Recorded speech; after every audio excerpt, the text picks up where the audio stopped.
છે તે ઉપરથી જીવના જોખમે પસાર થઈ રહ્યા છે। તંત્ર તરફ તો અવારનવાર જીવના જોખમે પસાર ન થવું, પરંતુ કેટલાક અંતરિયાળ વિસ્તારના જે આદિવાસી જે લોકો છે તેઓ બાઇક લઈને પણ સવાર થતા હોય છે, એટલે ચોક્કસ એક જીવનું જોખમ છે। અવારનવાર રજૂઆતો કરી છે, ખાસ કરીને ન્યૂઝ 18 ગુજરાતીએ પણ અવારનવાર દ્રશ્યો બતાવીને કહ્યું છે કે આ રીતે પસાર ન, કેટલાક લોકો જીવના જોખમે પસાર થાય છે અને સ્થાનિક લોકો જે છે તે પુલની માંગણી કરી રહ્યા છે। જી સિદ્ધાર્થ, આભાર સમગ્ર માહિતી બદલ। તો હાલના જે બે દ્રશ્યો પણ આપ જોઈ રહ્યા છો, એક તરફ જોખમી રીતે રસ્તો પસાર કરતા બાઇક સવાર, બીજી તરફ ક્વાંટના દ્રશ્યો કે જ્યાં આગળ બાળકો પોતાના જીવને જોખમમાં મૂકીને નદી પસાર કરતા જોવા મળી રહ્યા છે। રસ્તો બન્યો નથી, સ્થાનિકો પણ મજબૂર છે, પરંતુ વારંવાર આવી ઘટનાઓ ઘટી રહ્યા હોવા છતાં પણ પ્રશાસનના પેટનું પાણી હલતું નથી।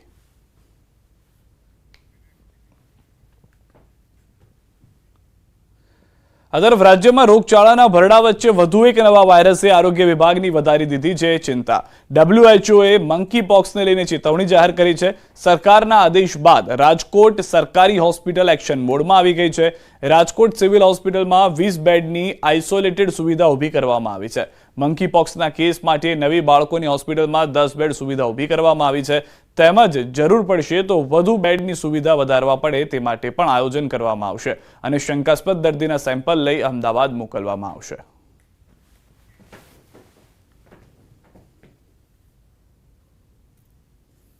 સિવિલ હોસ્પિટલ રાજકોટમાં એડલ્ટ દર્દીઓ માટે 10 બેડનો isolation ward PMSSY super speciality બિલ્ડિંગની અંદર વ્યવસ્થા કરવામાં આવી છે, તેમજ બાળકો માટે MCH હોસ્પિટલની અંદર બાળકોના વિભાગમાં 10 બેડનો આઇસોલેશન વોર્ડ। આ પ્રકારના દર્દીઓને આપણે આઇસોલેશનમાં રાખવા પડે કે જેથી તેનો ચેપ બીજાને ના લાગે, તેમજ આઇસોલેશન વોર્ડમાં આ મંકી પોક્સના રોગ બાબતની સારવારની તમામ દવાઓ, તમામ સુવિધાઓ ઉપલબ્ધ છે।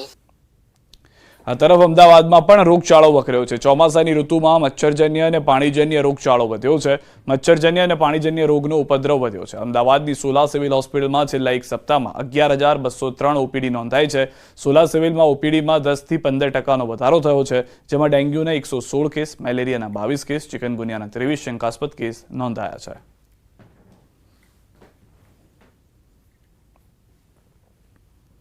ગયા અઠવાડિયામાં અમારી હોસ્પિટલમાં OPDમાં લગભગ 11,203 દર્દીઓ નોંધાયેલા।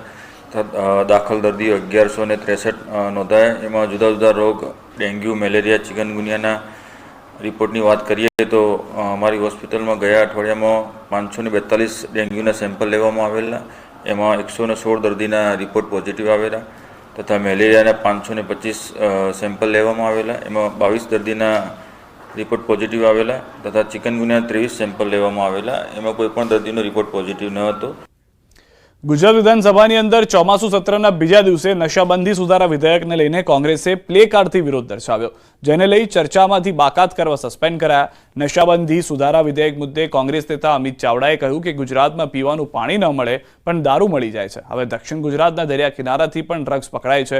ભ્રષ્ટાચાર ખુલ્લો ન પડે એટલે દારૂ મુદ્દે ચર્ચા ગૃહમાં નથી થતી। દારૂ મુદ્દે ચર્ચા ન થાય તે અંગે સુનિયોજિત પ્લાન કર્યો, જ્યારે આ મુદ્દે ભાજપના મંત્રી બળવંતસિંહ રાજપૂત અને ઋષિકેશ પટેલે કોંગ્રેસ પર પ્રહાર કર્યા હતા।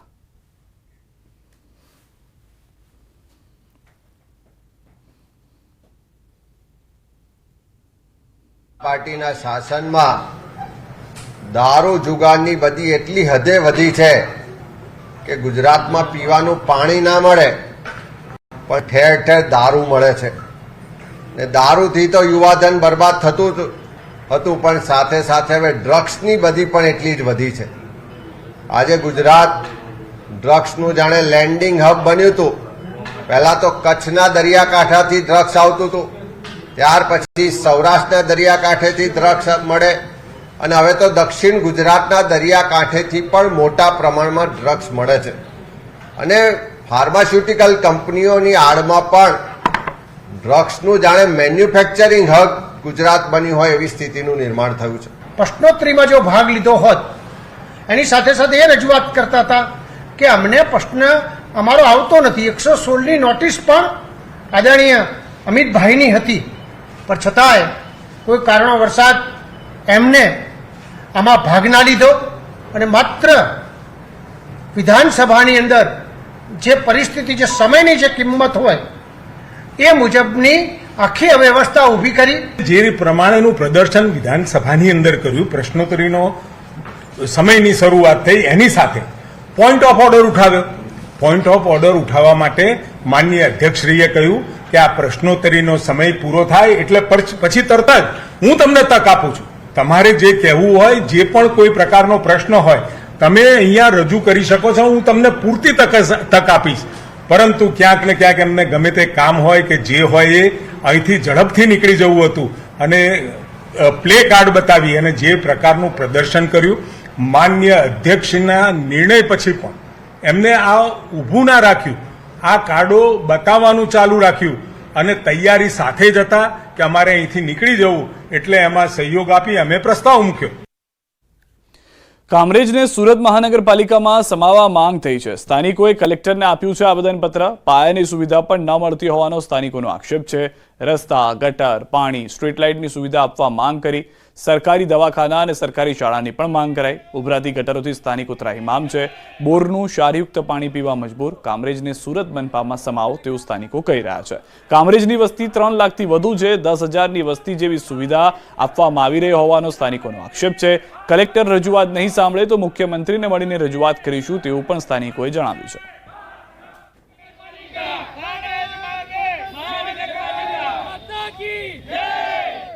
અમે આ છેલ્લી રજૂઆત છે કલેક્ટરશ્રીને અમારી. જો અમારી રજૂઆત અહીંયા સાંભળવામાં નહીં આવે અથવા તો કોઈ યોગ્ય નિર્ણય લેવામાં નહીં આવે તો અમે મુખ્યમંત્રીશ્રીને રૂબરૂ મળી આ બધી બાબતની રજૂઆત કરશું અને મુખ્યમંત્રી કક્ષાએથી પણ જો યોગ્ય નિર્ણય લેવામાં નહીં આવે તો પછી જે કોઈ પણ કાર્યક્રમો ત્યાં થશે એ તમામની જવાબદારી કલેક્ટરશ્રીની અને મુખ્યમંત્રીશ્રીની રહેશે.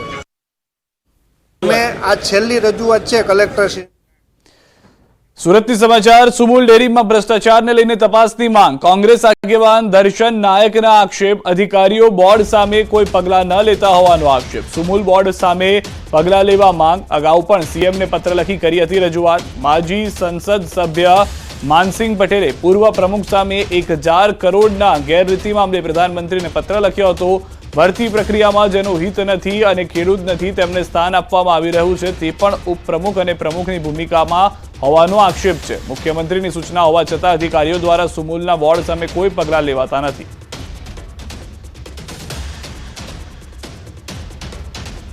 કે હાલમાં પણ જેની સામે આક્ષેપો થયા તે અને જે આક્ષેપ કરનાર છે પ્રમુખ ઉપપ્રમુખ તરીકે બંને કાર્યરત છે.